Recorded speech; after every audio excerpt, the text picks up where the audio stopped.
OK, la gang, moi, je suis prête à survivre. Ben là, parce que si tu m'as pris au dépourvu, moi, ben regarde, ça m'a donné le goût en taparlipopette de me faire des vêtements en peau d'animal. Ah Là, ouais. je sais qu'il y en a qui n'aimeront pas ça, les véganes, Mais les vous végétariens allez et tout, là. comprendre avec tout ce que ça Mais s'en vient. c'est tellement intéressant, les gens qui se poussent à leurs limites, qui essayent des choses, qui savent que par tous les moyens possibles, ils vont être capables de s'en sortir. En tout cas, Ils vont essayer. Ils vont essayer. J'ai, Les techniques, toutes les histoires qu'il y a eu à travers c'est ça. malade. Ça a été, je crois, de loin mon podcast préféré. J'arrêtais pas Ouais. de leur parler après le podcast. Je suis plus arrêtable. Très intriguée par ce domaine-là. Puis, tu sais, On s'en va les voir. ben oui, c'est sûr, nous autres, on veut le faire. Là. Tu sais, on s'est comme dit, ah ouais, on va aller se mettre dans nous autres. On le fait. Je mets ma vie Attention. entre tes mains, Mathieu. Je vous dis que vous allez voir bientôt Jade, Annabelle avec un groupe de 10 personnes là-bas en train Avec de faire des de la bobettes en peau de survie castor. pendant 2 jours. Avec Pourquoi deux en peau de petites mamelles- castor? Avec 2 petites mamelles de peau d'ours juste pour cacher ma mamelle parce qu'il n'y a pas besoin de plus que ça. On pourrait se faire un petit look l'été. Là. Une petite jupette, genre, comme, tu sais, le gars avec son chou. Tu sais, il y a une jupe comme ça en léopard. Vas-y, continue. Oh, là, j'abandonne. Les pierres à feu. Oui! C'est vrai ça, fait que vous allez Hey, je voir vous souhaite bientôt. une bonne écoute, la gang. Pour vrai, ça m'a sorti de ma zone de confort. J'ai été très intriguée. Puis pour vrai, je pense qu'il y a une éducation à avoir. Puis il y a une logique derrière le prête à tout. À un moment donné, il faut avoir une base, je pense. Oui, exactement, c'est ça, je retiens. Fait que je souhaite une bonne écoute, la gang. Puis sur ça, je le micro. Moi, c'est Mathieu Hébert, je suis le fondateur de l'école Les Primitifs, fondée en 2007. Fait que je suis instructeur et coach de survie à temps plein. Et puis, je suis animateur d'émissions extrêmes et auteur aux éditions Broguet. Aujourd'hui, je viens vous parler de survie, de survivalisme et d'expérience de survie au podcast, au QG Podcast.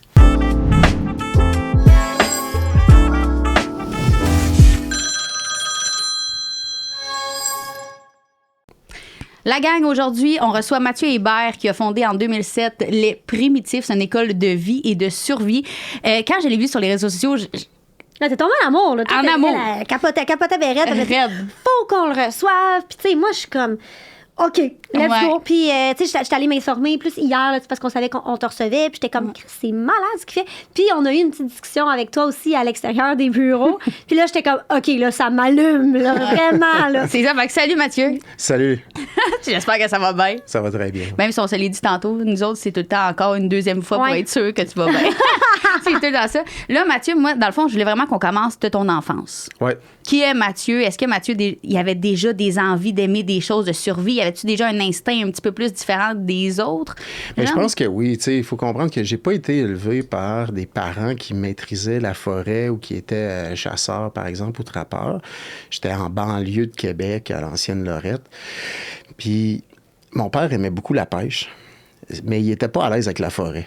Tu sais, il aimait la pêche, mais le sentier pour se rendre au lac était inconfortable. Tu sais, ça est déjà arrivé de confondre un porc-épic pour un ours. Oh! Puis, ça n'a pas été long que... moi, je regardais beaucoup des émissions. Ma soeur était dans les cadets. Puis son beau-frère, il était pionnier chez les scouts. Eux autres, ils m'ont sorti faire du camping sauvage, faire du canot camping à partir de l'âge de 8 ans. Ils m'amenaient, puis je trouvais ça vraiment trippant. Puis à un moment donné, il y a eu une espèce de déclic où est-ce qu'on était sur un lac, moi puis mon père. Puis là, il y a un bris dans le moteur. Le moteur ne marche plus. Et moi, j'écoutais beaucoup d'émissions de chasse et pêche. Puis là, mon père est un petit peu nerveux, à plein milieu du lac comme ça. Puis là, je dis, ben, je pense que c'est ça le problème. Et moi, je savais pas c'était quoi un adulte anxieux ou quoi que ce soit. Tu sais, ton père, c'est ton héros, tout ça, mais je voyais qu'il trouvait pas ça drôle, là. Il gardait son camp, mais là, moi, j'ai trouvé le problème. J'ai trouvé une pièce de rechange qui était dans le moteur, puis on l'a réparé. Puis là, j'ai dit, hey, j'ai sauvé la journée de même. C'était intéressant. Puis, tu sais, je n'étais pas vieux. Je dis, crime, ça peut faire une différence. Ce que j'aime souvent dire, c'est que, tu sais, c'est pas toujours la fin du monde, mais des fois, tu as une situation vraiment merdique, puis si tu sais quoi faire, ben, crime, on retourne, puis tout va bien. Ouais. Puis, à côté de ça, ben, j'ai pas passé par le hockey ou par les sports. J'ai passé par les arts martiaux, moi, très jeune. Tu sais, après quelques petites batailles dans l'école, je trouvais que je faisais pas le poids. Puis, mon père a décidé de m'inscrire dans les arts martiaux. Puis là, j'en fais encore aujourd'hui, tu sais. Et les arts martiaux, le plein air, Puis tout ça a fait en sorte que dans les années, fin des années 90, je suis devenu un peu avec une mentalité survivaliste. Et ça m'a amené à voyager aux États-Unis et découvrir une école qui était vraiment extraordinaire. J'ai vu des techniques là-bas que je pensais même plus que les humains faisaient, comme le feu par friction. Là, on parle d'une époque où YouTube, c'était juste pour se divertir. Là. Il n'y avait pas autant de... Pas d'éducation. Il n'y avait pas autant d'éducation, puis c'est une école qui était spécialisée dans les techniques préhistoriques.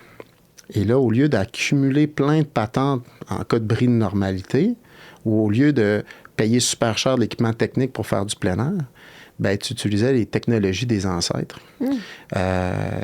Puis quand je dis ancêtre, c'est vraiment inclusif, là. Peu importe la culture que tu es, peu importe d'où tu viens sur la planète. On vient tous d'Afrique, puis après ça s'est répandu. Mais peu importe t'es qui, moi, j'étais un blanc aux yeux bleus. Mais moi, mes ancêtres à moi, celtes, ben, ils ont fait du feu par friction, ils ont fait de la taille de pierre, ils ont tanné du cuir à partir des animaux, ils ont chassé, ils ont été des chasseurs-cueilleurs. Tu sais, peu importe que tu viennes du Mexique, que tu sois inuit, que tu sois asiatique, arabe, tout le monde, toute la civilisation de toutes les nationalités ont passé par là à un moment donné ou à un autre. Puis ce que je trouve vraiment extraordinaire, c'est de partager ce savoir-là et de sortir les gens de leur zone de confort. Fait qu'au début, c'était un petit projet embryonnaire parce qu'il n'y avait pas d'école comme ça au Québec. Je disais, écrit, mais moi, il faut que j'aille aux États-Unis, passer des semaines entières, revenir. C'est pas accessible à tout le monde de faire ça. Ça coûte cher aussi, à un moment donné, là? Ça coûte cher, puis c'est en anglais. Tu sais, à un moment donné, moi, c'est le fun parce que j'ai amélioré énormément mon anglais, mais tu sais, si tu manques 75 de ce qui est dit, c'est difficile. Pour survivre, là, c'est pas Donc, il y avait beaucoup de barrières pour les gens pour apprendre ça. Ou sinon, il fallait que tu fasses un bac en plein air ou que tu sois inscrit à quelque part. Puis même à ça, c'était juste une couple de sessions. Puis la survie, c'était minuscule là-dedans.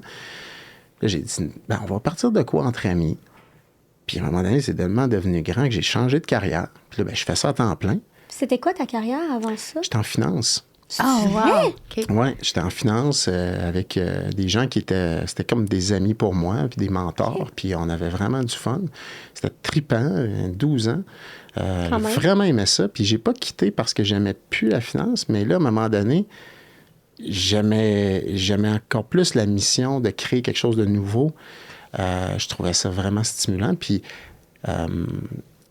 tu sais, ça a commencé que c'était hybride, puis là, à un moment donné, j'ai fait comme, là, j'ai commencé à faire des séries télé, passé à tout le monde en parle, là, il y avait un point de non-retour, là, tu sais. Ouais. Puis là, ben, j'adore le côté créatif de ce que je fais. Fait que, tu sais, je me lève le matin, puis ben, je suis mon propre boss, je suis entrepreneur, mais j'ai jamais l'impression de travailler, tu sais. Fait que là, j'arrive de 9 jours en ligne d'enseignement, dont 7 nuits en mode survie, pas de sleeping bag, juste avec une couverture de laine, dormir dans les abris. Puis là, ben, j'ai guidé un groupe. Puis ce que j'aime faire, c'est d'amener les gens à faire ça. T'sais. Fait que là, on était une dizaine avec 4 instructeurs. Puis on a fait vivre là, 5 journées, 4 nuits aux gens. C'était ça, c'était vraiment le fun. Dans le nord, là, qu'est-ce que tu m'expliques? Oui, on était dans une ZEC au nord de Port-Neuf, puis on a eu vraiment... c'était froid, il a neigé tout le long. On était agréablement inconfortable. Quand vous sortez de ces expériences-là, les gens, est-ce qu'ils sont capables de mettre des mots sur qu'est-ce qu'ils ont ressenti? Oui. Puis il y en a qui ça les marque vraiment, tu sais. Puis on fait des expériences un peu partout dans le monde. On en a aux Îles-Vierges, on est allé en Utah, on est allé en Oregon. On fait la majorité des choses ici au Québec. Puis il y a différents niveaux d'intensité, tu sais. C'est très inclusif. Il y a des gens qui peuvent venir une seule journée, une initiation, des 2 jours, des trucs plus extrêmes, des trucs tranquilles, des marches de plantes, des choses comme ça. Mais il y a les spéciales Mathieu. Là. Ceux-là sont plus intenses. Ouais, ce que j'aimerais aussi qu'on a fait, c'est comment ça se passe exactement. Exemple, moi, je vais sur un site Internet, sans doute. Je vais sur mon site Internet, je m'inscris, je me dis, je veux vivre ça, je veux tester. C'est quoi exactement le processus? Là, tu m'as parlé tantôt que tu envoyais une liste des trucs à apporter. C'est quoi le processus pour faire ça avec toi? Bien, dans le fond, sur notre site web, Les Primitifs, tu choisis ton activité. Okay. Fait qu'il y a des activités qui sont assez simples. Tu as juste besoin d'amener un couteau, puis ton lunch, puis tu manges. C'est un format école. Fait que tu apprends des choses, tu vois des techniques, tu as du coaching. Par exemple, tu veux apprendre le feu par friction, tu veux apprendre à tirer à l'arc, tu veux apprendre à faire des mocassins, tu veux apprendre des choses comme ça. Là, tu t'inscris, puis c'est simple. Mais il y a des activités plus extrêmes. Mathieu? Ben, il y a mes spéciales, tu sais. J'ai créé des activités comme des immersions survie. Alors ça, c'est le fun. Ça, c'est parce qu'il y a des gens, des fois, qui me disent « Ouais, mais moi, je veux pas faire ton cours de débutant. Moi, je suis plus avancé. Ça sera pas assez pour moi. » Parfait. Fait que j'ai choisi les pires moments de l'année, puis les pires lieux. Tu sais, par exemple, juin, marécage. Tu sais, je trouve que ça va bien ensemble. Ah, c'est un beau terme, ça. Juin, Qu'est-ce que tu veux dire, juin, marécage? Juin, marécage. Marécage. Et là, les gens qui viennent à cette formation-là, une immersion survie, mettons, en juin, près d'un marécage, je veux dire, apocalypse de moustiques. Et là, ben, ils ont droit juste à leurs vêtements, il n'y a pas de tente. Pas de push-push à la bébite? Ben, moi, j'en mets pas. Et là, il y a restrictions alimentaires. Donc, c'est moi qui décide qu'est-ce que tu manges. Puis, habituellement, ça les sort de leur zone de confort. Et là, ils doivent non seulement apprendre, mais ils doivent le faire en même temps. Et là, la fatigue. Puis là, j'adore voir les abandons. J'aime mieux que mon école ait une réputation d'être difficile que trop facile pour ce genre d'événement. Ouais. Puis là, il y a d'autres temps. Oui. Le décor nous a lâché, ce sera pas loin. Ça va être quoi, ça? Mais... Non, tu peux le mettre. Continuez, si je suis là. Puis là, ben, on a aussi, tu sais, comme fin novembre ou avril, tu sais, des week-ends qui pleut entier. Fait que c'est quand même accessible. Tu sais, au pire, on va prendre soin de toi. OK. Mais il y a des aventures un peu plus grandes. On demande des prérequis. Comme là, la dernière, ben, il fallait déposer sa candidature. Parce que comme dans les projets télé que j'ai fait comme Expédition Blizzard ou d'autres qui s'en viennent que je ne peux pas parler, ben, on a 200 candidatures. Ben là, il faut trier. Tu peux pas amener 200 personnes en survie. Non. Puis là, ben, moi, je veux pas quelqu'un qui s'inscrit. Oh, ça va être cool, ça, l'affaire de la survie. Mais lui, la survie, c'est du camping sauvage. C'est pas ça, là. 3-4 Snapchat. Fait que là, on a des candidats, Ouais, puis on les ça. regarde, puis là, on dit, bon, OK, on va prendre ces 10-là, puis là, il y a une préparation. Tu sais, on a fait des semaines où on est 100% préhistorique. On a nos vêtements qu'on a fabriqués. On n'a pas une fermeture éclair, pas un vêtement moderne, pas de plastique, pas de métal. 100% de la nourriture en petite quantité qui était uniquement disponible à cette époque-là. Fait qu'il n'y a pas de sachet déshydraté que tu mets de l'eau chaude puis que tu attends. Là. Tu sais, et là, c'est tellement magnifique parce que toute la semaine, tu es avec le même monde. Puis tout le monde est habillé avec des peaux. Puis on n'essaie pas de recréer, de faire une recréation historique. Là. On n'essaie pas de représenter une époque. C'est juste représenter des technologies qui étaient disponibles là, là 400 ans jusqu'à 100 000 ans. Là, quelque chose de vraiment large.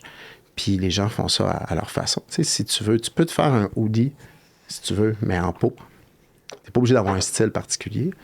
Et puis là, ben, c'est ça, chasseurs-cueilleurs, on fait nos trucs. Puis quand on va aux îles Vierges, par exemple, ben là, les règlements de chasse et pêche sont différents. Fait que d'aller pêcher dans des lagons avec du fil à pêche que tu as fait toi-même à partir de plantes, des os comme hameçon, puis de pêcher une murène, d'arranger ça avec un couteau en pierre, puis là, de manger ça sur le bord du feu avec ta coconut, ben là, tu sais, c'est incroyable là, comme feeling, puis il y a du danger là-dedans. Là. Puis j'imagine que plus que tu le fais par toi-même, plus que tu es content d'avoir réussi à le faire aussi. J'imagine que tu dois avoir cette fierté-là de « Oh my God, je l'ai eu, mon poisson, après avoir fait ça peut tellement être long. Tu peux plonger, là, tu sais, en apnée, tu peux plonger pendant des heures avant d'avoir un poisson. Puis il n'y a rien de garanti. Fait que c'est des vraies aventures. Comme ce que j'aime, comme quand on est allé en Oregon, la veille, je ne savais pas exactement où j'allais amener le groupe. Donc, c'est une vraie aventure. Puis moi, je n'étais pas un spécialiste de l'Oregon. J'amenais un groupe. J'étais un spécialiste de survie. Alors, je ne devrais pas avoir besoin d'être un spécialiste de la région. Ouais. Alors que bien souvent, ce genre d'expérience-là, ben, le guide, il connaît la région comme sa poche. Puis, tu sais, il n'y a pas de surprise. Mais moi, je descends, oh, OK, wow, OK, il y a ça ici.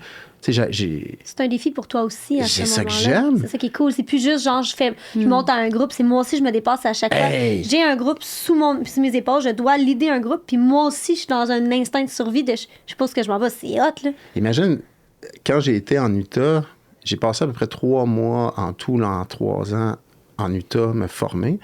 Puis la fin de ça là, j'ai amené un groupe, puis il y avait même des Américains qui venaient de la place, qui venaient prendre l'expérience que j'offrais. Puis c'était intimidant, mais tout de suite, j'ai vu que mes bases puis ma façon de faire, Puis là, c'est trippant parce que tu te familiarises avec un territoire, tu sais. Puis tu te rends compte que les bases que tu as apprises, ben ils s'appliquent un peu partout. Tu sais, j'adore voyager, j'aime vraiment ça. Là. Oui, on en parlait tantôt, là, tu te promènes un peu partout, puis tu fais ça un petit peu partout avec ta conjointe, là. Oui, puis tu sais, à un moment donné, j'étais allé en Équateur, en Amazonie. Wow. Puis là, ben, je me suis rendu compte, ils m'ont fait, tu sais, j'étais avec un vieux monsieur puis ses 2 femmes. Ils étaient vraiment vieux, ils étaient super reculés. J'ai jamais été aussi isolé que ça. J'ai pas vu un blanc pantoute, là. Il y avait pas de tourisme. Puis on avait des guides, mais, tu sais, ils ont fait une démo de feu. Puis là, eux autres, ça faisait juste 50 ans qu'ils sont en contact avec la civilisation. Ah oui? C'est juste 50 ans. Le monsieur avait peut-être 70, 75 ans. C'est fou. C'est une légende, ce monsieur-là. Il est dans le National Geographic. Tu sais, il est comme connu comme une personne influente, là. Puis il faisait sa démo de feu, puis je voyais bien qu'il avait perdu le secret du feu. Mais je voulais pas être insultant, mais j'avais pas le goût de faire semblant que j'ai dit, OK, ouais, c'est cool.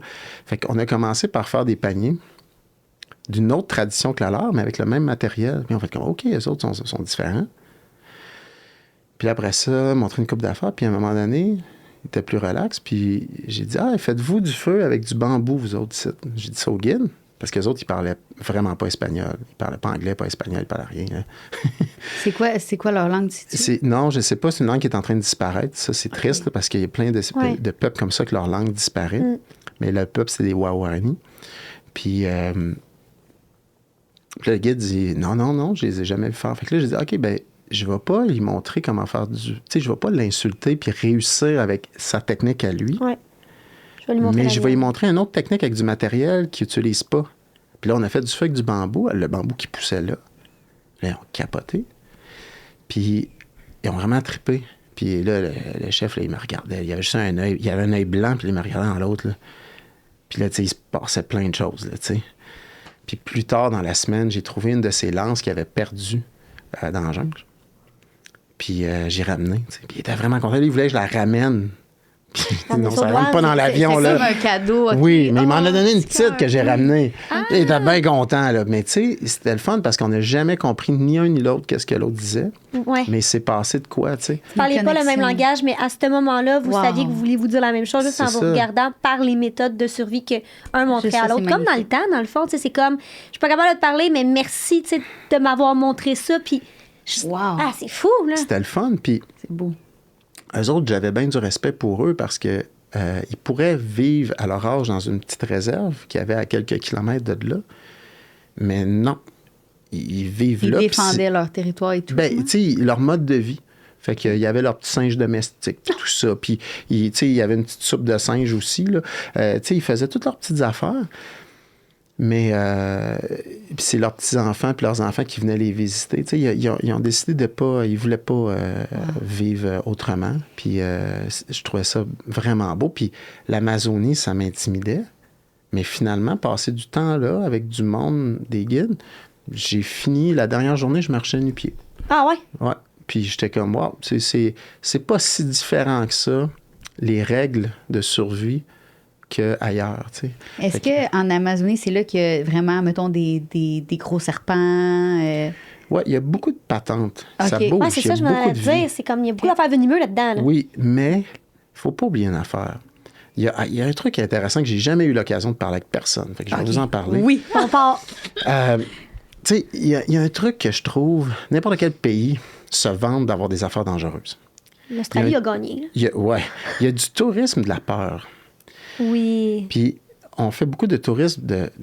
La nature est dangereuse. Elle est vraiment dangereuse, la nature. T'sais. Fait qu'il y a les gens qui sont naïfs, qui veulent se rapprocher de la nature, là, puis là, ils s'achètent un tapis de yoga en bambou, puis ils font de la méditation. Mais, c'est moi, ça. Mais la nature, si tu sais pas quoi faire, elle va te tuer. Ça s'appelle la sélection naturelle. Sélection naturelle en ado, il dirait mordre, là. Ouais, oui, c'est peut-être plus là. Tu sais, la nature, si tu sais pas quoi faire, elle te tue. Ouais. Si t'es un renard, tu sais pas comment manger une souris... T'es une proie. Tu vas mourir. Si t'es une chouette puis tu sais pas comment bien voler, ben ça c'est terminé. C'est ça. Sorry. Ah, c'est intéressant. Okay. Mais la nature aussi, elle a tout ce qu'il faut pour qu'on vive, si on respecte ces choses. Puis là où je m'en vais, c'est que quand tu fais du tourisme, peu importe où tu vas, on dirait qu'ils se vendent de qu'est-ce qui est le plus dangereux. Tu sais, nous autres, au Québec, on a des loups, on a des ours. Quand est-ce qu'on se fait manger par des ours? T'as pas OK? Tu as déjà vu ça? Toi, ta tête dans ton bout, oui, mais moi, j'ai jamais vu ça, un ours en vrai dans le milieu du centre-ville de Montréal. Non, mais dans les forêts, il y en a. Oui, je comprends, mais tu pas- sais, ouais, c'est mais un je peu comme comprends, tu c'est dis, ça. tu sais. C'est plus rare. Ouais, On se en vante voit de des ours. ça, mais oui, Ouais. oui, mais toi, mettons, C'est ça. pose que Mais- moi, je suis. Ouais. Tu sais, il y a beaucoup de tourisme de peur sur les affaires, tu sais, les affaires qui pourraient te tuer. Mais quand tu es rendu là, tu te rends compte qu'il y avait des peuples qui vivent depuis des millénaires. Là. Fait que oui, il y en a un de temps en temps qui se fait mordre par un serpent. Puis tu sais, des fois, je fais du tourisme, puis là, il y en a qui disent « Ah, OK, faites attention si vous voyez un serpent. » Puis là, je leur dis « Ouais, mais à cette heure-là de la journée, il n'y en a pas. » Ouais, c'est vrai. Ah, wow. Tu sais, fait que OK, parce qu'il y a des heures. ben, tu sais, ce que je veux dire, c'est qu'il y a toujours du monde qui essaie de te faire peur un peu pour être comme badass. Ouais. Mais au final, si tous les serpents mordaient tout le monde, il n'y aurait pas eu de civilisation là. Mathieu, il le ramène à là. Il est comme, excuse-moi, ce temps-là, il n'y en a pas de serpent, minou. Exact. Non, j'ai testicule, là, c'est correct, là. Fait que, tu sais, Ah ouais. c'est sûr que, tu sais, il y a des trucs dangereux, mais ici, il y en a aussi des trucs dangereux. Tu parles à ces gens-là, puis tu parles de l'hiver, moins 40, ils font, Ouais. mais comment tu fais pour survivre là-dedans? Mais tu sais, en Utah, à un moment donné, il y a des scorpions, mais OK, tu sais, qu'est-ce que ça fait concrètement, un scorpion? Ah, bon, ça fait comme une grosse guêpe, puis tu pourrais être allergique. Ah, OK, ben, ces scorpions-là, ils sont pas si pires si je me fais Pourrais, piquer. ouais, c'est ça. Tu sais, fait que moi, je dors à terre partout. Je comprends. Moi, j'ai une question. Est-ce que dans tes expériences, ça t'est arrivé, j'aimerais que tu me parles le moment que tu as fait, hé, tabarnak, là, ça se peut qu'on en perde un. Oui, C'est genre c'est un toujours gars- moi, ça. Ah, c'est tout en toi, ça fait qu'on passe proche de perdre? T'es C'est sérieux? vrai? là, ou c'est pas- Les fois Raconte-moi où la ça- fois que tu as eu le plus peur. La fois que tu t'es dit, ouf, cette shot-là, Ouf, j'aurais ben pas beau bien dû- connaître ouais. le bois, là, mais je sais pas comment j'en Hey, je la raconte pas souvent, celle-là, puis ma fille était pas fière de moi pantoute. Oh. C'est arrivé une couple de fois parce que... Ça fait une couple de fois en plus qu'il dit. Ouais, c'est ça. Puis c'est souvent quand t'as... Ah, il est arrivé une couple d'affaires où j'étais pas fier là, de mon jugement. Là. Puis c'était jamais avec des groupes, par exemple. Ben, c'est souvent ça. Tu sais, là, t'avais juste ton toi-même, fait que tu testais tes Ouais. limites un peu aussi. Mais tu sais, des fois, c'est ça. Mais la fois où c'est passé le plus proche, c'est dans l'eau, dans l'océan. Dans une aventure aux îles Vierges. Puis moi, j'ai pas peur de l'eau. J'aime ça nager. Puis je m'ambitionne. Mais quand tu es en survie, ben, tu es en déficit de calories. Eh ben oui, Donc, tu manges beaucoup moins. t'as moins d'énergie. Tu sais, peu importe là, à quel point t'es tough puis tout ça, mais si je t'es enlève tes 3 repas par jour, tes collations, puis tes chèques de protéines, puis ta créatine, à un moment donné, tu craches. Là. Totalement. Tu sais, le meilleur avion au monde ne peut pas décoller s'il n'y a pas d'essence. Exact. All right? Fait que, tu sais, si t'as beau être un avion incroyable avec plein de missiles, si t'as plus de fuel, tu voles pas. Donc, c'est ça la différence entre la survie et les sports extrêmes. Ouais. Mais là, à un moment donné, quand il y avait une raie, tu sais, puis moi, je voulais vraiment la ramener au camp, Tu puis être voulais. le héros qui pêche une raie avec son harpon en bambou. Là. Tu sais, moi, je me voyais, j'étais comme, tu sais, je me projetais, j'étais comme, hey, tout le monde va manger la raie, ça va être hot, puis tu sais, je vais pouvoir dire ça, puis wow. Puis là, elle s'en allait tout le temps plus loin, plus loin, plus loin. Mais tu sais, l'océan, c'est pas une piscine. Puis moi, j'ai pas peur. Fait que je m'ambitionne. Puis là, je plonge tout le temps plus loin, plus loin, plus loin, plus loin. Puis là, à un moment donné, je plonge creux, là. Mais tu sais, je suis pas un professionnel de ça, là. Puis t'es en déficit calorique, tu dis Je en suis en plus? déficit Et puis c'est calorique. pas la première plonge qu'il fait, là. Puis là, à un moment donné, là, ça fait des heures que je suis dans l'eau.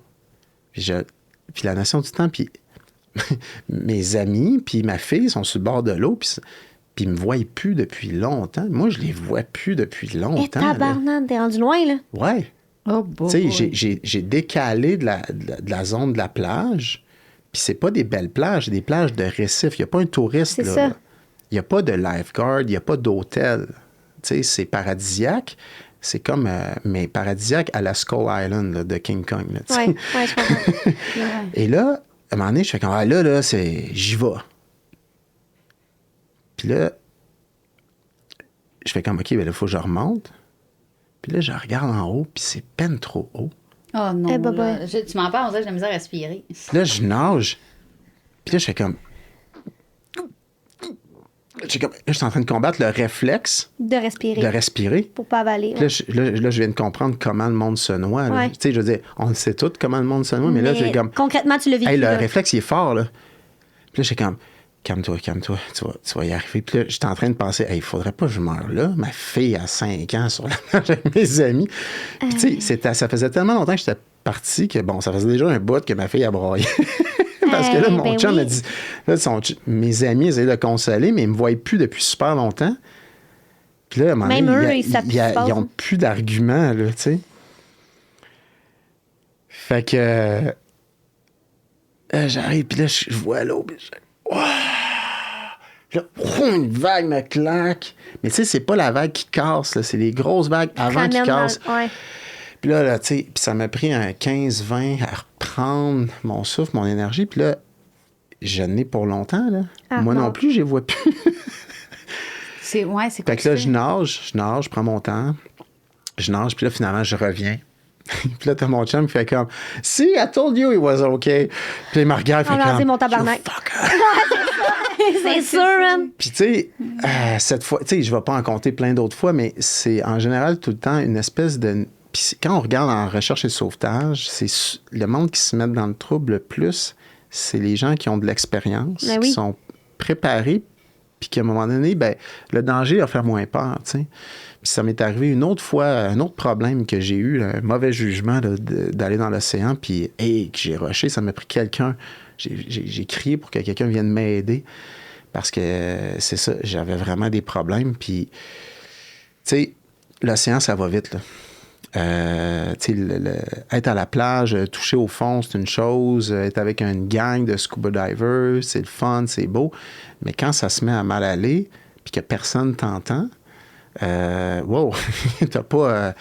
tu peux pas t'asseoir, là.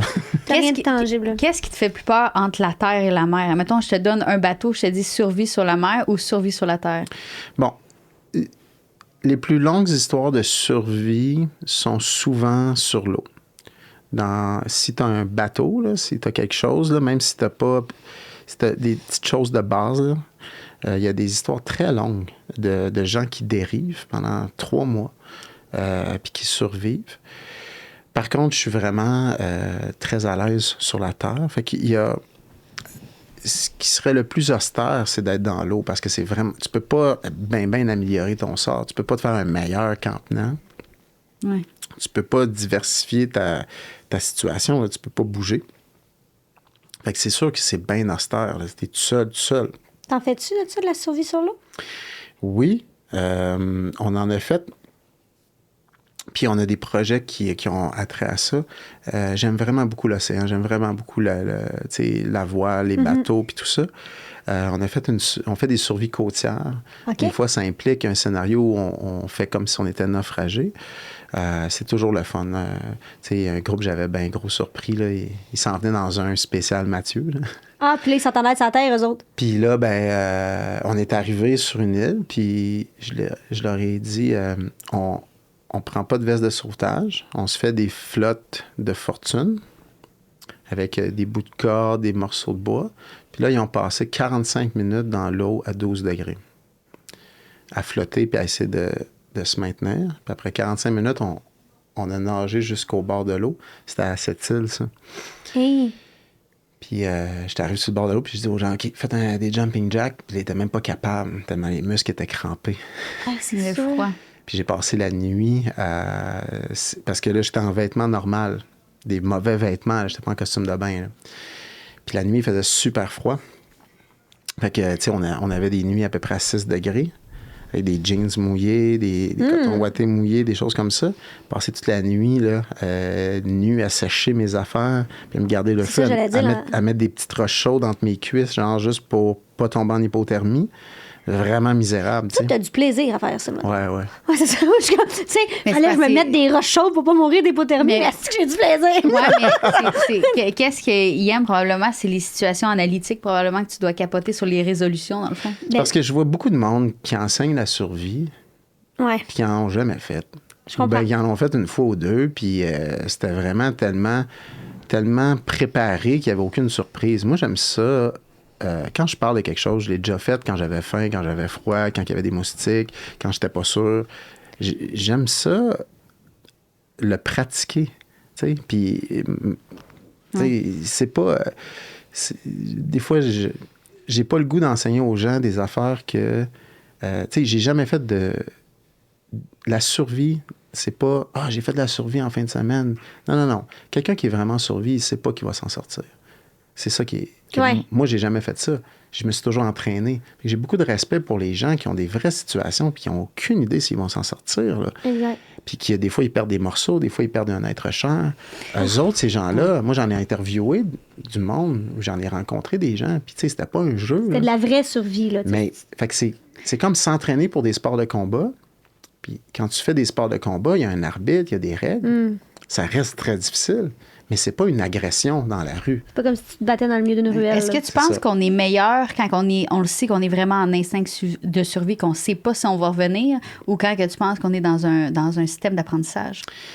Bien, pour répondre à ta question, il y a un vieil adage, je pense romain, qui dit on s'élève jamais à la hauteur de la situation. On tombe toujours à la hauteur de notre entraînement. Mais, tu sais, we don't rise to the occasion, we fall to the level of our training. Fait que, tu sais, c'est sûr que contrairement aux films hollywoodiens, tu sais, si à un moment donné, tu me mets dans un avion, je vais pas me mettre à être capable de le conduire parce que là, je suis poursuivi par des méchants, tu sais. Ça va pas arriver, ça. Fait que si t'as jamais allumé de feu par friction, là, puis que t'as écouté un film là-dessus, tu vas pas allumer un feu par friction.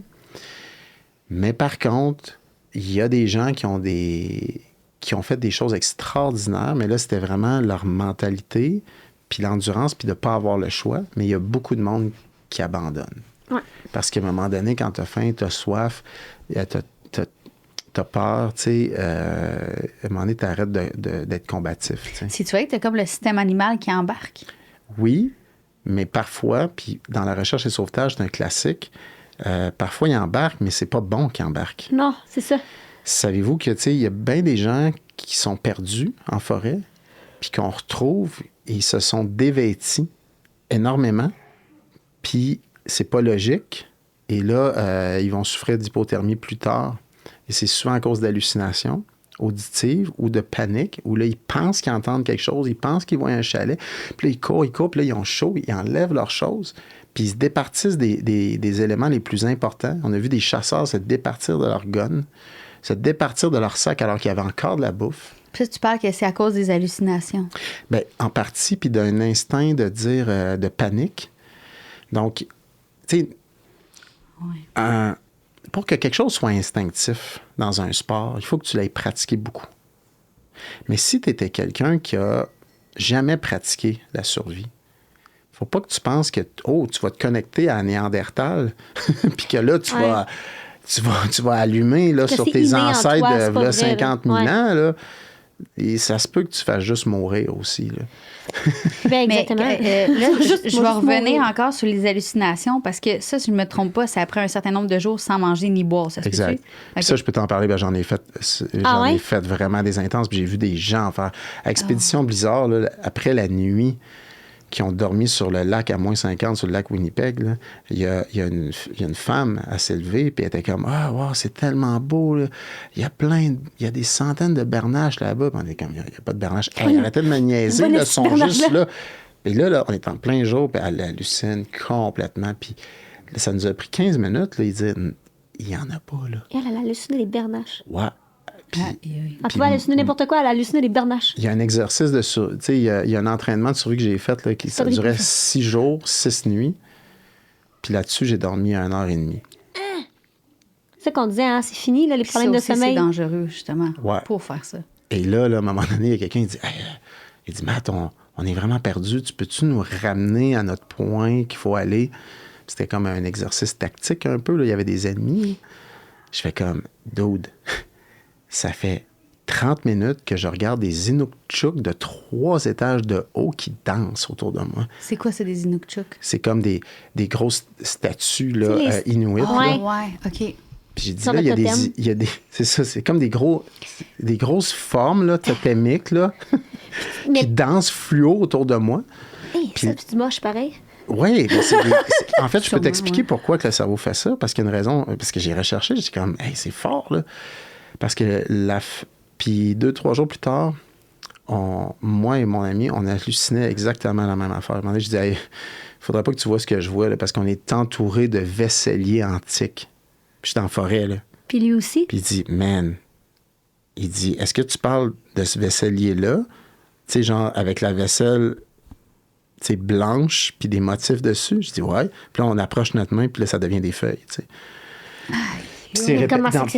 Puis dans plein d'histoires, quand des survivants qui ont des histoires de survie, tu sais, ils vivent des choses comme ça, tu sais. C'est documenté. Fait que l'explication scientifique, c'est qu'à un moment donné, là, toi, il faut que tu te reposes. Tu sais, je prends mon doigt, je touche mon nez, tu sais, dans mon cerveau, il y a la partie qui est capable de faire ça, puis de parler, puis de mettre une phrase devant l'autre, puis que ça soit cohérent.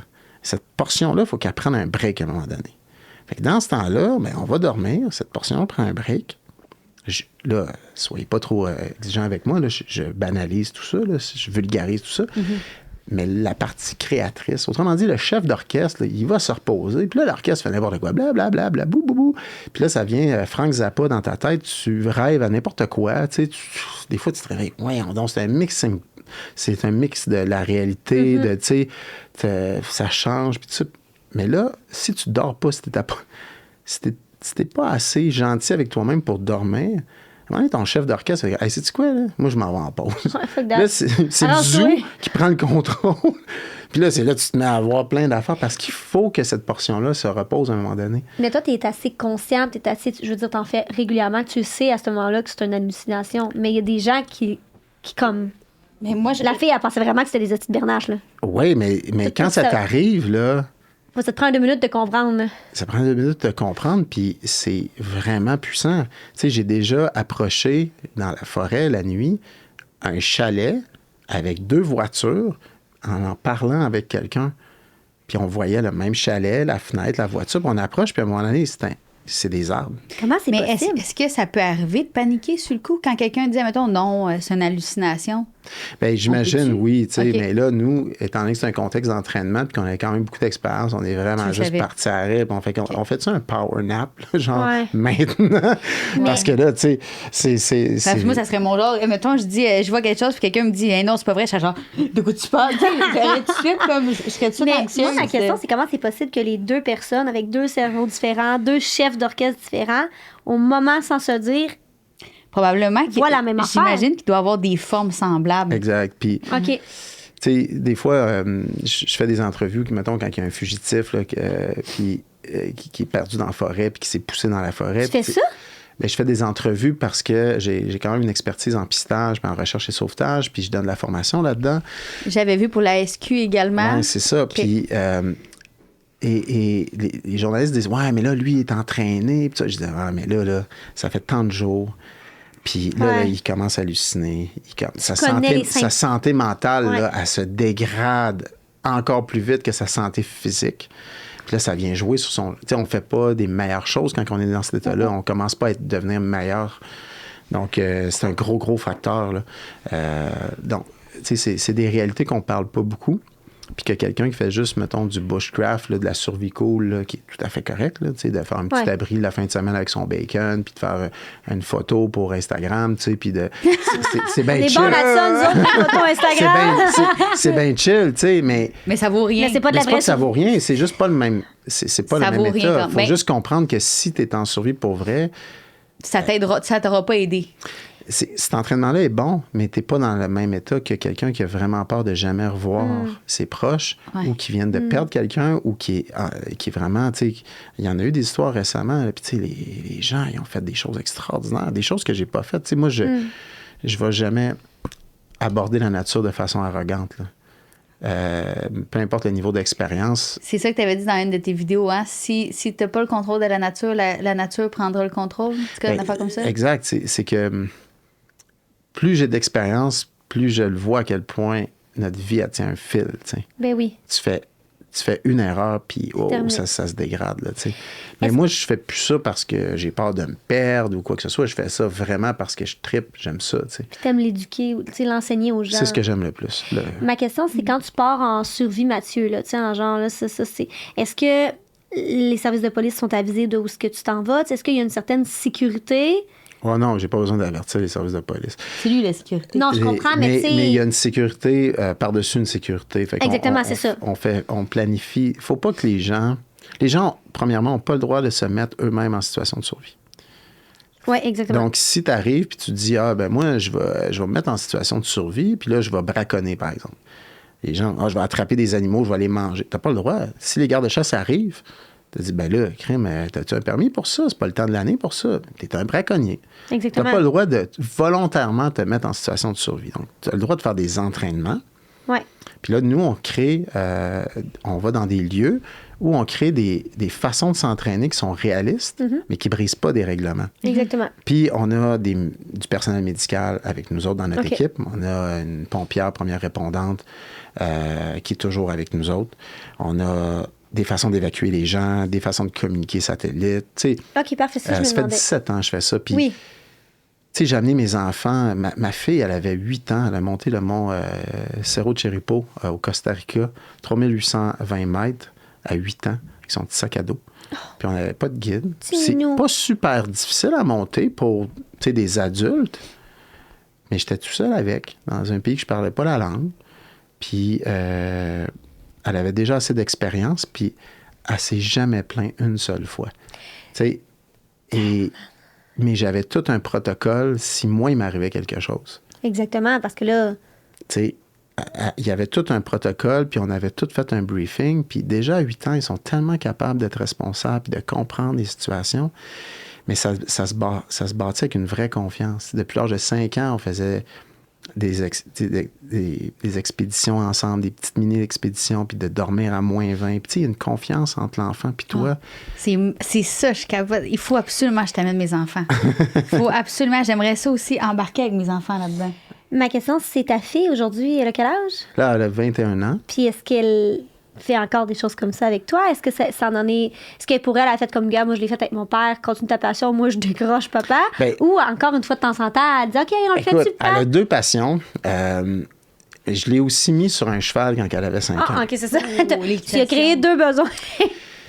Puis ça, tu sais, ça a dépassé là, les petites pouliches en plastique. Fait qu'elle a 21 ans, elle gère son ranch, Wow. son école, son écurie. Elle a une écurie à elle, avec son chum. Puis à 21 ans, elle fait tout. Wow. Elle gère ça tout seul. Elle a tout appris sur le tas. Se faisant former à gauche et à droite, elle est allée chercher des certifications. Mais là, c'est une petite bosse, là. Tu sais, je veux dire... C'est un entrepreneur, là. À vous de gérer. Elle sortit du secondaire au privé, avec des bonnes notes. Puis là, ben, elle dit, ça me tente pas d'aller au cégep. Ça fait longtemps que j'étudie, tout ça. Elle dit, si j'aurais besoin d'une année sabbatique, COVID arrive. J'ai dit, regarde, tu feras pas ton... Ce qui est le fun au cégep, c'est la vie sociale. On s'entend, là. Exact. On sait pas trop ce qu'on veut faire dans la vie, mais là, à crème, il y a la vie sociale du cégep. Je dis, hey, tu feras pas ton cégep, c'est en télé, travail, là, voyons donc. J'ai dit, prends donc une année off, là, va travailler dans les écuries, va faire des trucs. Puis là, elle rencontre un gars, tout ça. Puis là, le projet part, tu sais. Puis elle enseigne quand même encore des techniques de survie, puis surtout de pistage. Elle est vraiment forte en pistage. Tu sais, quand elle avait 15-16 ans, elle pouvait prendre un groupe d'adultes. J'ai déjà emmené à 15 ans, puis elle m'aidait à gérer des groupes de policiers. On enseignait des techniques de base de tracking. Wow. Puis, tu sais, elle est tellement badass, là. Elle a des pipes, puis, tu sais, elle parle gros comme elle bras. Oh, Puis, elle a l'air d'une princesse. Tu sais, elle est rousse, là. Elle a l'air d'une princesse celte. C'est les écuries du destrier. Je me suis écrit justement... Puis, tu sais, on se voit moins à cause de... Mais, tu sais, elle est tellement bonne. Tu sais, je veux dire, tu lui donnes 2 morceaux de bois, puis elle refait du feu par friction, puis elle connaît les plantes, elle connaît comment faire les abris. Puis elle a fait beaucoup de survie urbaine aussi avec moi. Tu sais, j'ai montré à survivre aussi dans les milieux urbains. Tu sais, je me rappelle à un moment donné... on faisait des exercices, puis là, on était dans des places lugubres à Montréal, puis on dormait là, tu sais. On était toutes camouflés. OK, mais votre relation doit... Ben oui, c'est ça. Tu sais, on est... tu sais, entre père et fille, il y a toujours un petit moment où on se perd un peu. Ouais. Puis après ça, là, on se retrouve, c'est juste plus fort, là. Puis, tu sais, on s'est pas perdu longtemps, mais tu sais, à un moment donné, on a pris des petites distances. OK, ouais, je sais ce que j'ai à faire, tu sais. Puis là, à un moment donné, il arrive des problèmes. Puis, hey, papa, qu'est-ce qu'il faut que je fasse, là? Ouais, tellement j'ai besoin de mon papa, hein? C'est ça. Puis, je suis tellement fier d'elle parce qu'elle a une expertise dans... Non seulement... Moi, la survie, là, je veux que mes enfants, ils sachent ça comme les mathématiques. Tu sais, je veux dire, à un moment donné, là... Une base. C'est une base. C'est ça que je voulais nommer. C'est comme obligatoire chez nous. Puis C'est une bonne base, là. C'est pas obligatoire que ce soit ton métier, que ce soit ta passion, mais je peux... Ouais. Tu sais, comme j'ai dit à mon gars, j'ai dit, hey, tu sais, ça n'a jamais été difficile de faire aimer ça, mais Tu sais, les mathématiques, c'est comme allumer ton feu. Il faut que tu as besoin de ça dans la vie. Ouais. Fait que ma fille, elle a sa passion. Tu sais, moi, je suis un passionné. Elle aussi. Ça, on a ça en commun. Puis, tu sais, là, à date, tu sais, ça fait déjà 2 ans. Tu sais, elle n'a pas de filet. Elle prend ses propres décisions. Puis là, OK, là, ça va être le temps de faire tel mot. Puis elle donne ses cours. Puis elle s'épanouit. Tu sais, elle travaille fort. Là. Je veux dire, il n'y a pas 21 ans. Là, elle commençait ça à 19, je pense. Tu sais, il y a juste toi, là. Les chevaux, puis tout ça. Lui, il est malade. Lui, il faut tel moulin. Elle prépare tout ça. Écoute, elle opère le tracteur. Je suis fier d'elle, puis c'est un monde que je ne connais pas. Moi, je l'ai mis là-dessus, je trouvais ça bien cute. C'est beau, une pouliche. Tu sais, Finalement, ça donne sa passion, mais c'est cool. Puis là, tu sais, je la vois galoper ici, puis là, elle veut tirer à l'arc à partir du cheval. Fait que, tu sais, compliquer les affaires. Pour vrai, c'est ça que je veux faire. Passion. J'ai commencé à faire de l'équitation, puis j'ai le goût de comme... au début, je voulais faire des courses de baril, là. Mais je me suis dit, j'aimerais ça comme pousser à de quoi d'un petit peu wheeling, là. Ah, oui. L'arc à flèche, justement, là, le tir à l'arc sur le cheval. Peut-être dans 2 ans. Puis elle monte à cru, là, tu sais, elle a déjà fait des spectacles. Puis, tu sais, ouais. Elle pogne la crinière, elle monte à cru là-dessus avec une robe médiévale, là, tu sais, elle fait des affaires vraiment tripantes. Ça, là, monter à cru de même, là, c'est-tu le sport que ça demande au corps, ça? Ouais. Ah non, elle n'a pas besoin d'aller au Tu gym. parlais de ton fils, lui, il est-tu un peu dans le même domaine? Ou tout? Oh, ouais. Lui, présentement, il est en plein dans l'adolescence, il a 14 ans. Oh! Il fait 6 pieds. Oh! Puis, tu sais, mon gars, là, il tripe sur le basket. On fait des sports de combat ensemble depuis longtemps. Et on a une relation, là, c'est mon meilleur chum, mon gars. Puis, ça va peut-être changer dans les prochaines années, mais je sais que ça va être temporaire, tu sais. Dans le sens où, des fois, ben là, ses chums vont devenir peut-être plus importants que moi, puis c'est bien correct, mais... On veut le garder le plus longtemps possible. Mais t'as bâti une belle relation, fait que en ça va survie, revenir. tu sais, c'est quand même beau de voir ton gars de 10 ans, à un moment donné, pogner une étudiante qui est perdue dans la forêt la nuit pendant une de nos formations, qui a pas le réflexe d'appeler à l'aide parce qu'elle a comme honte. Parce qu'elle est pas loin, mais elle est comme un peu désorientée. C'est pas grave. Ouais. Puis mon gars qui arrive, pas de flashlight, pas rien, nu-pied en plein milieu de la nuit, puis dit c'est ici, madame, là, venez, je vais vous montrer. Regardez, il faut regarder les éclaircies entre les arbres, puis le camp, il est juste là-bas, puis je vous comprends d'avoir peur un petit peu. Là. Puis là, de le prendre par la main, puis de la ramener. Wow. Tu sais, je l'ai toujours habitué, à partir de 7-8 ans, je l'ai habitué à ce qu'il ne sache pas où je dorme. Je suis autour. S'il appelle à l'aide, je l'entends, mais puis à partir de 12 ans, il fait son propre petit nid, son propre petit abri. Puis il sait pas exactement je suis où. Puis là, à cette heure, là, c'est OK, je m'en vais, va te coucher, là, puis je vais y aller tantôt. T'sais. Puis là, il n'y a plus besoin de savoir je suis où. Fait que, tu sais, c'est une autonomie progressive. Tu peux pas demander à un enfant d'être tough en lui disant hey, t'es tombé, maman, ou franchement, là, endure-les, les moustiques. Si tu le mets dans les moustiques une fois par année. Exactement. T'sais, je comprends, là. Au début du printemps, quand les moustiques sortent, là, on est tous comme en plein milieu de l'été, on s'en soucie plus. C'est comme le froid. Quand le premier froid arrive, mes mains sont comme pas conditionnées. Là, mes mains, j'ai passé le week-end à main nue. Moi, le froid, c'est ma mort. Puis là, t'es correct. Mes mains sont conditionnées. Là, mais est-ce que tu as eu des enjeux parfois? Non. Rien pantoute? Non. J'avais écrit des questions. Le premier kit qui te vient en tête que nous devrions toujours avoir à la maison.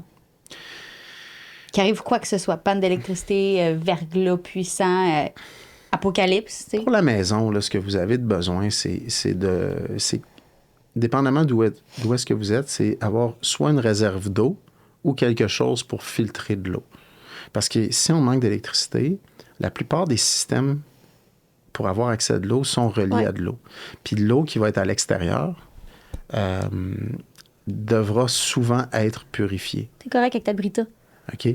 C'est pas assez, probablement, Brita. Donc, tu sais, si jamais tu es à un endroit, puis là, tu as un bris de normalité, puis tu es dans un condo à Montréal, au 16e étage, puis que là, il n'y a plus d'eau potable, puis c'est peut-être juste quelques jours, c'est peut-être pas l'apocalypse, c'est peut-être juste une affaire d'une semaine, mais ça va être vraiment anxiogène pour toi de sortir, faire la file, attendre les secours. Fait que ce que j'aime enseigner, la base, c'est la base du vrai survivalisme, là, parce que moi, j'ai voyagé beaucoup, j'ai rencontré toutes sortes de survivalistes.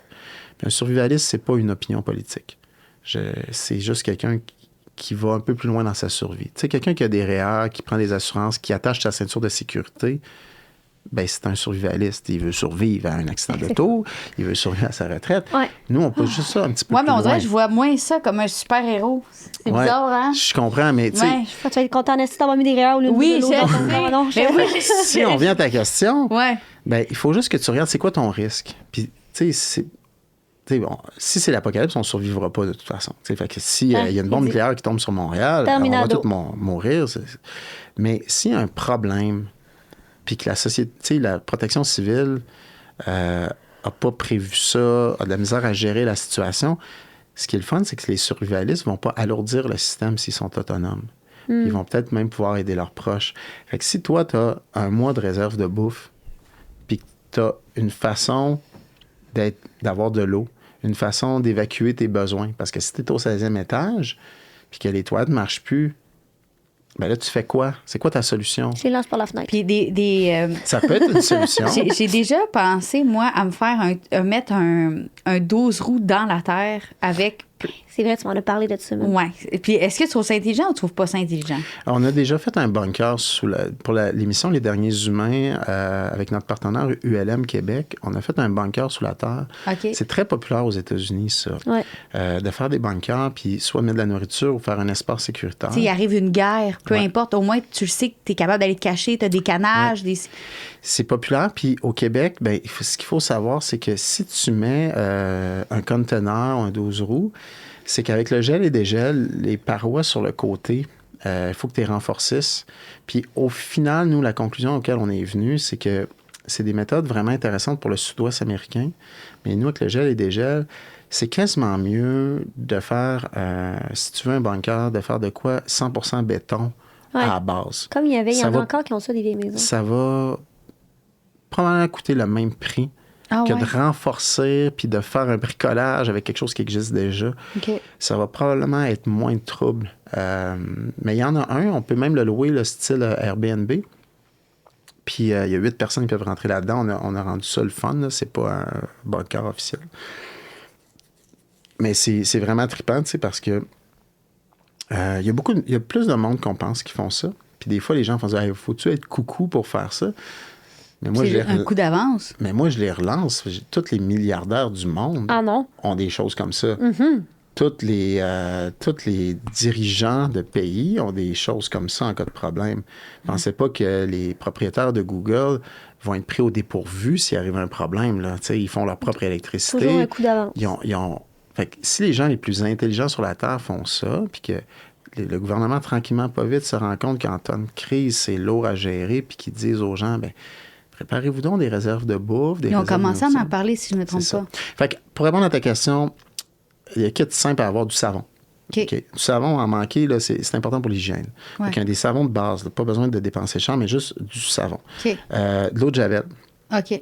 Parce qu'avec ça, tu peux purifier de l'eau quand même. Ah, Gardez ouais. bien les doses, mais tu peux purifier de l'eau. Ouais. Pas c'est t'intoxiquer ou la purifier. Fait que quelque chose pour l'eau, OK. des réserves de nourriture. Tu sais, ça coûte pas cher se faire une réserve de nourriture, Exact. même si c'est pas agréable.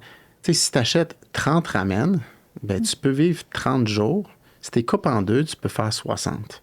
Fait que, tu sais, c'est pas vrai que c'est cher. C'est pas vrai que tu as besoin de. Tu sais, Pois chiche, j'imagine. tu as plein de choses. Tu peux aller plus loin là-dedans. Ça peut Ouais. coûter cher. Mais souvent, je dis aux gens, tu sais, c'est comme qui peut pas s'acheter 30 ramen? Ouais. Tu sais, puis juste les mettre à côté. Après ça, ben, pour ton eau, moi, quand j'étais plus dans un milieu urbain, je recyclais des 2 litres de boissons gazeuses. Puis ça, ben, c'est des contenants qui sont faits pour, tu sais, qui dépérissent pas. Là. C'est plus solide à cause de la pression des boissons gazeuses que des bouteilles d'eau.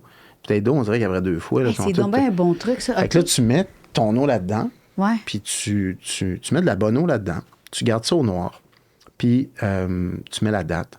Puis tu fais une rotation. Est-ce que tu as besoin, par exemple, si tu es en milieu éloigné, des réserves d'essence, ça peut être pas fou.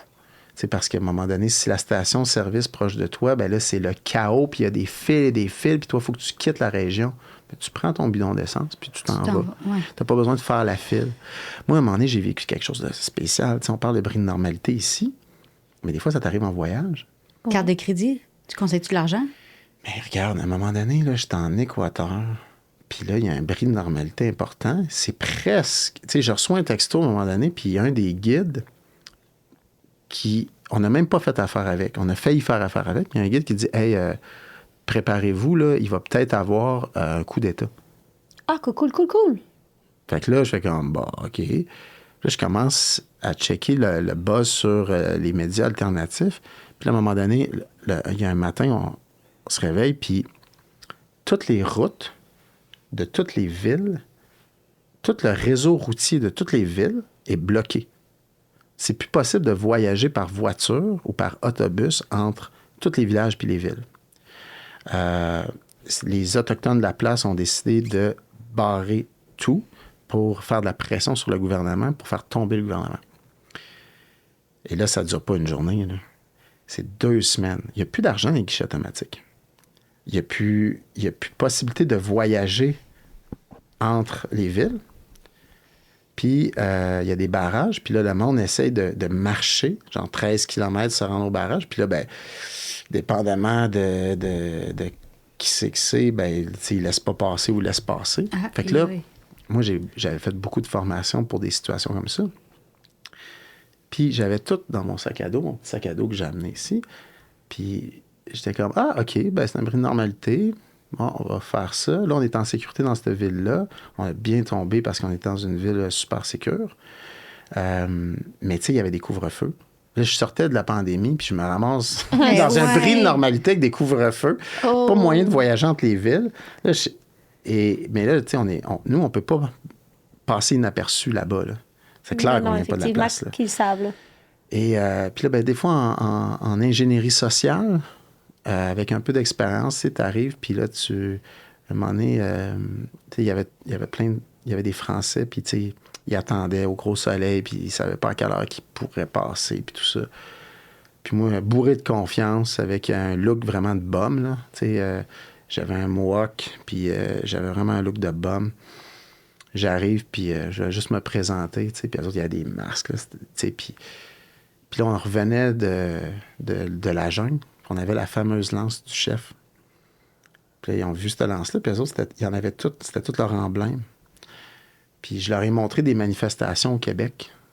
Puis j'ai comme dit, hey, regarde, on est des punks, on est anti-gouvernement, puis tout ça. Puis OK, cool. Puis là, je mets un point de même, tu sais, le fist bump. Ouais. Puis là, tous ces chums le regardent, il fait un fist bump. Passe.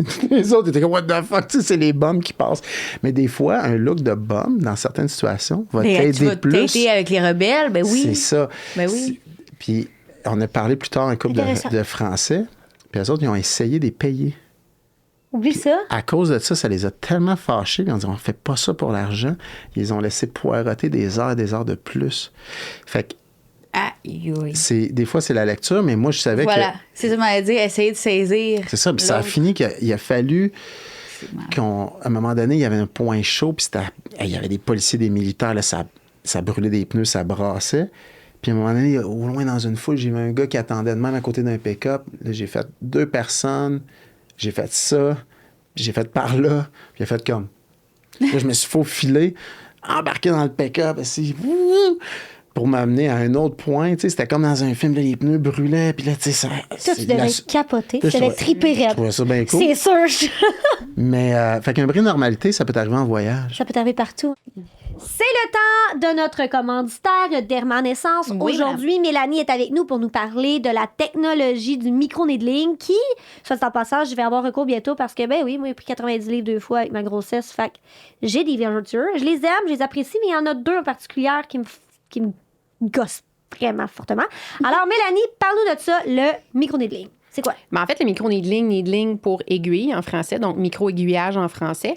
Puis, dans le fond, c'est un genre de crayon qu'on prend. On va appliquer une crème anesthésiante avant là, pour être sûr que c'est confortable. Donc, ça fait juste un effet de petit picotement pendant le traitement. Puis, les aiguilles, dans le fond, ils font des microporations dans la peau. Puis, le but, c'est de faire des blessures, dans le fond, à la peau. Parce que comme quand on est jeune puis qu'on tombe puis qu'on se râpe un genou, par exemple, là, on va voir une nouvelle peau apparaître. C'est ça qu'on veut. On veut forcer le processus d'induction de collagène, donc de régénération de nouvelles peaux. Fait que là, en ayant une nouvelle peau, la peau est plus belle texture, qualité supérieure de collagène. Donc, c'est pour ça le micro-needling, là, qu'on va utiliser ça pour les vergetures, les cicatrices d'acné, Ouais, c'est ça, les j'allais taches dire. de cicatrices d'acné. Là, c'est vraiment wow, les résultats. Ça veut dire que moi, ça marcherait. Si tu as des taches de Oui. cicatrices d'acné, Oui. tu sais, les taches brunes rouges là, qui Ah ouais? restent après Oui, avoir oui. eu beaucoup d'acné, là, ça, Ouais. c'est super. Là, Bon, ben, les gars, un autre résultats besoin pour dans ta ces liste. Hey, non, mais ça, c'est mon rêve. Bon, ben, écoute, on est tout le temps là, de toute manière, à Grande Bay. Puis moi, j'ai même une témoin, ma copine, elle a fait aussi le soin micro-needling et encore une fois, sans sensation, et elle a vu des résultats après une séance. Exact. Fait que 3 c'est ça. succursales. Oui. Chambly, Granby et Lévis. Ça, c'est mon bout préféré. C'est elle qui est gonna faire. Fait que, c'est ça. On vous laisse avec Oui. l'épisode. Et si jamais vous avez des questions, quoi que ce soit, n'hésitez pas, écrivez-leur sur les réseaux sociaux ou appelez directement en succursale. Ils sont là pour ça. Je te souhaite une bonne écoute. Puis, tu sais, imagine. Tu sais, quand je t'ai dit, je C'est me ça, fais le penser téléphone. mourir. C'est-tu Batman? Ouais, c'est ça. Oui, allô? Tu m'as fait peur, là. OK, c'est bon, bye. OK. La question, c'est... tu sais, ton travail puis ta passion t'amène à toujours tout planifier. Tout le temps. Tu essaies de planifier, comme là, tu sais, amener de l'eau. Est-ce que ça fait de tout planifier, les moindres détails, la moindre éventualité, fait que tu perds un peu l'essence de vivre le moment présent? Ah, bonne question. Oui, c'est une bonne question. Puis, ce que je planifie, c'est les zones de danger, mais les zones de jeu, je les planifie pas. OK. C'est-à-dire que si, mettons, je planifie un trip, comme le dernier trip qu'on vient de faire, pour donner un exemple, bien, je planifiais l'évacuation si quelqu'un est blessé, la communication avec l'extérieur. Un coup que ça c'est fait, avec le matériel qu'on a, bien, le matin, quand je suis parti, je ne savais pas où j'allais aller. OK. Fait que quand j'étais arrivé à la place, j'ai jamais été à cette place-là. Et après ça, fait que tu sais, il y a vraiment un gros espace pour jouer. Fait que c'est... Le moment présent, on le vit quand on a froid, quand on grelotte, quand on a faim, quand les moustiques nous piquent, quand il faut recommencer notre kit de feu parce que ça n'a pas marché, quand on s'ennuie. Ça t'es-tu déjà arrivé de pleurer, de tellement être écœuré ou... Non, pas ça. Ça m'est pas arrivé, ça. Je te dirais qu'au niveau émotionnel, moi, je trouve ça dur d'être tout seul. J'aime beaucoup ça, faire de la survie avec du monde. Le côté tribal, le côté petit village, le côté gang, j'aime beaucoup ça. Quand je suis tout seul, je trouve ça dur psychologiquement, même si je le fais, je trouve pas ça agréable. Il y en a qui aiment ça être tout seul, tu sais. Puis moi, j'ai un côté... oui, des fois, les humains peuvent nous énerver, mais je trouve que de partager une expérience, tu sais, prendre soin de quelqu'un, ça fait que tu penses pas trop à À ton mal. à ton mal à toi. Ouais. Mais là, quand tu es tout seul, ben, ce qui est dangereux, c'est un peu d'abandonner ton bien-être, tu sais. Puis il y a plein de choses qui remontent quand tu es tout seul. Là. Tu sais, toutes tes histoires pas réglées, tes démons, là, petits que tu caches, problèmes, les trucs que tu aurais dû dire ou tu aurais dû... Tout ça, ça remonte. Puis là, tu peux pas te divertir avec quoi que ce soit d'autre, tu sais. Fait que, mais pas pour en pleurer. Mais tu sais, des fois, c'est comme... tu peux être des heures à regarder le feu, tu sais. Puis là, à dire, ouais, faudrait que je sèche mes bas, mais là, je suis trop paresseux pour m'occuper de moi-même. Puis là, la situation, elle dégrade, tu sais. Mais là, je fais plus ça parce que je le sais que je vais... Tu sais, il faut que je m'occupe de mes affaires. Puis là, je me fais des projets. Puis... Mais j'aime beaucoup plus la survie en groupe. Puis c'est ça que les humains ont fait. Que le scénario, je suis tout seul. Je pratique les solos, mais c'est l'affaire que j'aime le moins faire. Mais je le fais. spécial. Je le fais, mais c'est... tu sais, les gens ils disent « Ah, moi, je suis écœuré de la société, je vais aller tout seul dans le bois. » Tu vas voir qu'après un mois, là, tu vas trouver ça rough. J'ai vu dans une de tes vidéos que tu avais parlé de manger de la neige Ouais. en mode survie. Ouais. Que d'en prendre trop à la fois, c'était pas bon pantoute, justement, d'y aller tranquillos parce que, justement, ça tombe vite en déficit calorique. C'est ça? Bien, c'est ça. Puis, dans le fond, quand tu manges de la neige, c'est aussi que c'est l'hiver. Ouais, Fait que tu essaies de te réchauffer, mais là, tu mets quelque chose de froid dans ta bouche. ouais. Fait que c'est ça. À un moment donné, j'ai mangé de la neige pendant 3 jours, 3 nuits de suite. Là. OK. Pas de manger, juste de la neige. Ouais, ben il y avait des petits chatons de bouleau puis des petits bourgeons que je mangeais au travers, là, mais à part de ça, là, j'en mangeais pas beaucoup. Là. OK. C'est correct. Pas en ville, évidemment. Là. La neige à Montréal n'est pas comestible, là, mettons. Mais, puis pas au printemps, là, quand ça dégèle, puis que tout est... Bactérien, dans le fond, là, quasiment. C'est ça. Mais tu sais, la neige comme telle, si tu en prends des petites quantités, puis c'est comme les animaux là, qui broutent un peu. Il faut que tu t'en manges de temps en temps quand tu as soif. Puis il faut vite que tu te fasses un plan pour faire fondre la neige. Fait que si tu as un feu, là, tu vas faire fondre la neige, tu vas la mettre dans un contenant. Puis même si c'est un contenant improvisé, une écorce ou quoi que ce soit, puis déjà qu'elle soit déjà fondue, ça aide beaucoup. Elle va être froide, mais là, ça va aider. Tu sais, des fois, j'entends des gens dire « Ah, on peut pas manger la neige ». Bien, il y a beaucoup d'histoires de survie que les gens ont mangé la neige, mais ils n'ont pas eu aucun problème. Moi, ça fait des années que on fait ça à plusieurs personnes. Il n'y a jamais personne qui a eu de problème. Il n'y a pas de risque zéro. T'sais, comme dans n'importe quoi. Comme dans tu peux boire de l'eau puis c'est pas risque. Entre mourir de déshydratation et d'avoir des problèmes, des reins qui arrêtent de fonctionner parce que tu n'as pas voulu manger la neige ou un petit mal de ventre, là, je veux dire, le temps que tu te fasses retrouver. Exact. Mais c'est sûr que si tu te bourres comme ça, ben là, à un moment donné, tu en demandes énormément à ton système qui essaie de se garder au chaud. Oui, je comprends. Fait que c'est un peu ça. Plus tu refroidis ton intérieur de système, c'était comme déjà puis frigier. tu brûles des calories. Le point, c'est que tu brûles des calories à garder tout ça au chaud, des calories que tu récupères pas, parce que là, dans le fond, si tu n'as pas beaucoup de choses à manger, ben, tu sais, si tu as de la nourriture, tu peux toujours survivre plus longtemps si tu as un abri. Ouais. Parce que la chose qui va te tuer le plus vite, c'est l'exposition aux éléments. Tu sais, t'as beau avoir de la nourriture, si t'es tout nu dans le désert, et puis t'as pas d'abri, tu vas mourir. Puis si t'es tout nu dans l'Arctique, avec de la bouffe, je peux même te rajouter un feu. Si t'es tout nu dans l'Arctique ou dans le désert, avec de la bouffe puis un feu, puis de l'eau, tu vas mourir pareil de l'exposition aux éléments. L'abri, c'est les vêtements, le premier abri. L'abri, c'est l'affaire la plus importante. Ce que tu vas porter dans tes pieds, tu sais, comme tes nounours, ben, tu sais, tu feras pas long feu à moins 40. Tu ne sauveras pas la vie, t'es teddy bear, là. C'est de valeur. Mais tu vas faire plus longtemps que nu-pied à moins 40. Ouais. T'sais? 15 minutes de plus, je pense. C'est ça, à peu près. C'était ça que j'allais dire. C'est ça. Ah, ouais. Fait que, tu sais, ton premier abri, c'est tes vêtements, puis on a beaucoup d'éducation à faire là-dedans. Tu sais, les gens s'habillent. Les vêtements pour le plein air, c'est pas des bons vêtements nécessairement pour la survie. North Face, mettons. Ouais. C'est pas une question de marque, c'est une question de matériaux. Ah, OK, je savais pas. Parce que ton super bon manteau North Face qui est fait pour monter des montagnes que tu monteras jamais. C'est que c'est vrai, ça. Tu sais, j'ai monté un vrai. volcan à 5000 mètres, là, tu sais. Ouais. Puis là, ça peut être intéressant d'avoir un vêtement technique comme ça. Puis, mais tu sais, pour aller prendre une marche au Mont-Saint-Hilaire, c'est pas nécessaire. T'as pas besoin nécessairement de ça. Tu sais, je me tire dans le pied, j'aimerais bien ça de commanditer par eux, mais je ne mettrais pas leurs vêtements en survie parce que ça fond puis ça brûle à côté d'un feu. C'est quoi les meilleurs vêtements, mettons, pour la survie? La laine, De la laine, hein? le cuir, le Des poil. affaires, hein, comme dans le temps, hein? Ça, c'est bon. Puis, tu sais, si tu m'obstines, ben tu connais pas l'histoire de l'humanité. Ah, je comprends. Mais ça existe, des manteaux de laine? Ouais. Ah, ouais. Puis Est-ce même- que ça vaut très cher, j'imagine? Un peu, mais il y a deux options. Tu as 3 options là-dedans.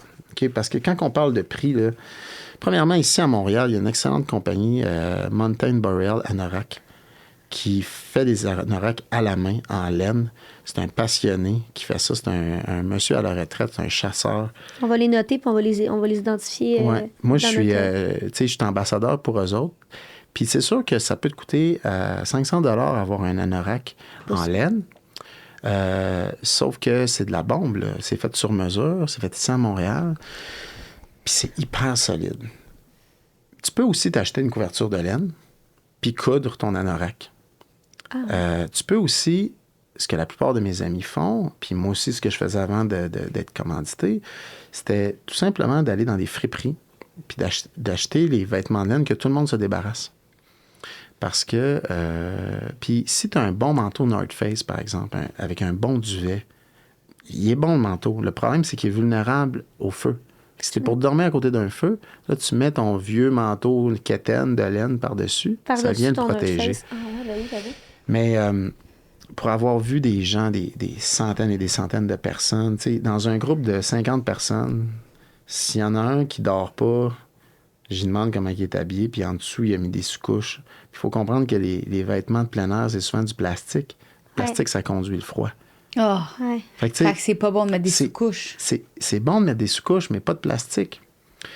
Les explorateurs qui vont vraiment dans le nord puis qui font des grosses explorations, tu sais, moi, là, j'ai eu mes mocassins sont en peau d'orignal, puis en dedans, c'est des feutres de laine. Puis j'avais des bas de laine. J'ai passé 5 jours, 5 nuits là-dedans. Je les ai enlevés, là, puis je pouvais sentir mes bas. Ça sentait même pas mauvais. Un bas de coton, tu mets ça, puis l'après-midi, ici, déjà, il pue. Là. Ça, c'est fond noir. C'est ça.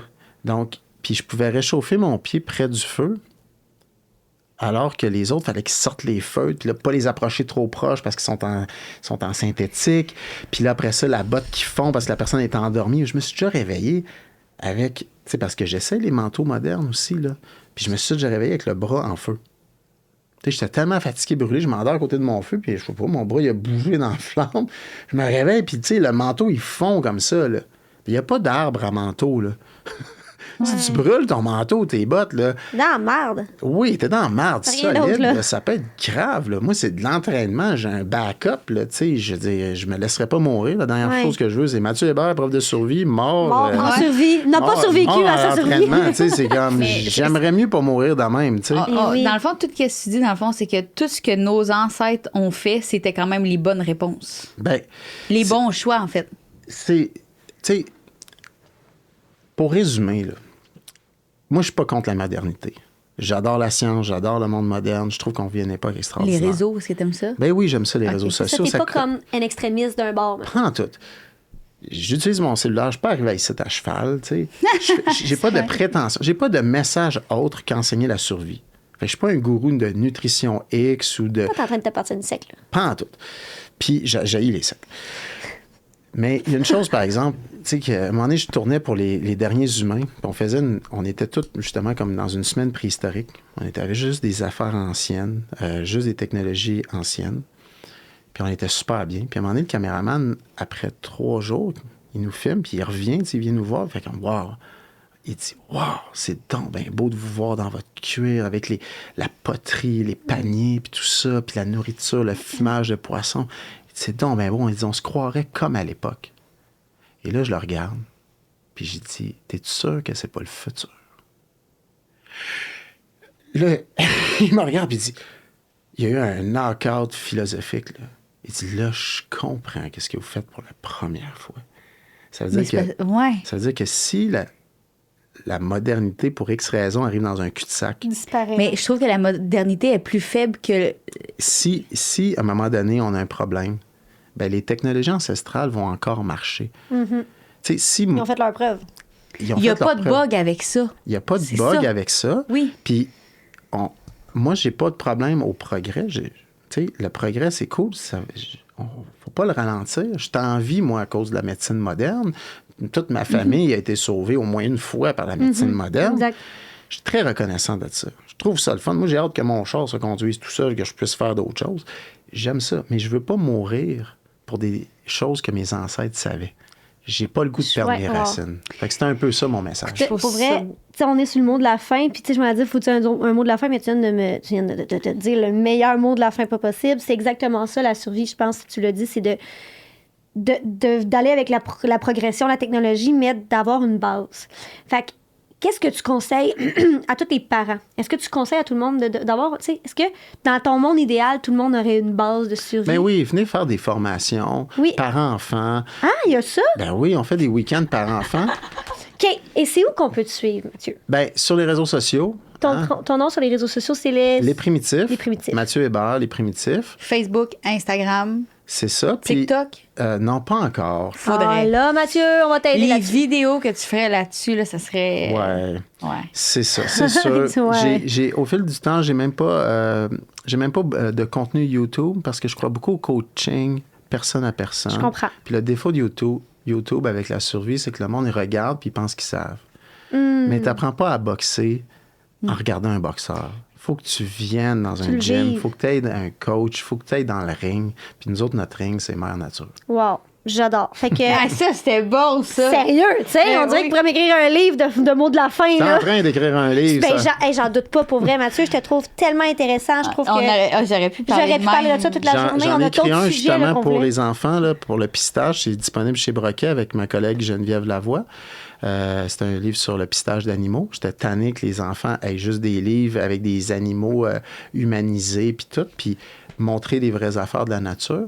Puis c'est un livre qui a été un gros succès. Ça fait la 3e fois qu'il est réédité. Traces d'animaux du Québec chez Broquet. C'est en format jeunesse. Hey. Les livres. Mais on va se revoir, Mathieu. Ben oui, parce qu'on a d'autres sujets. Là, on n'en parle pas, là, mais il y a un autre sujet qu'on a abordé avec toi et ta conjointe tantôt. Moi, ça, c'est quelque chose qui m'allume. Là. Ouais, ça m'allume. J'aime aussi les trucs creepy. Là. Ah ben c'est ça, là. On aime ça. On là, peut aller dormir dans les cimetières puis tout, puis les affaires un peu paranormales. Là, ça, on va t'inviter avec ta conjointe là, pour en parler. Merci beaucoup, Mathieu. On parlera des trucs witchy. On se fera un podcast d'Halloween. Là. Je vous parlerai des châteaux en Transylvanie. Oh mon Dieu, ça me fasse pas. Merci d'avoir accepté de t'être déplacé à Montréal. Ça fait plaisir. Puis, ce n'est que... Écoute, c'est un rendez-vous, là, parce que moi et Anna, on veut vraiment venir passer. On va aller vivre. On se revoit à l'école de survie sans ça serait malade. C'est sûr qu'on fait ça cet été. Ça serait mieux l'été pour les débutants, j'imagine. Ben, tu sais, moi, l'hiver, j'aime pas ça. L'automne, c'est bien aussi. Moins de bébés. Le printemps, ouais, c'est ça. Pour commencer, je parle, tu sais, vu ça. Tu sais, mettons... tout de suite qu'on commence dans la grosse hiver. Toutes les saisons sont bonnes. Moi, je fais confiance à Mathieu, là. Ouais. Moi, je mets ma vie entre ses mains, là. C'est ça. OK, Mathieu. J'irai où tu iras. Bonne chance. Très bonne affaire. Merci encore. Hey, merci beaucoup. Merci. Puis sur ce, ben, écoutez la gang, j'espère que vous avez apprécié. Fait que, change le micro. Bye. Bye.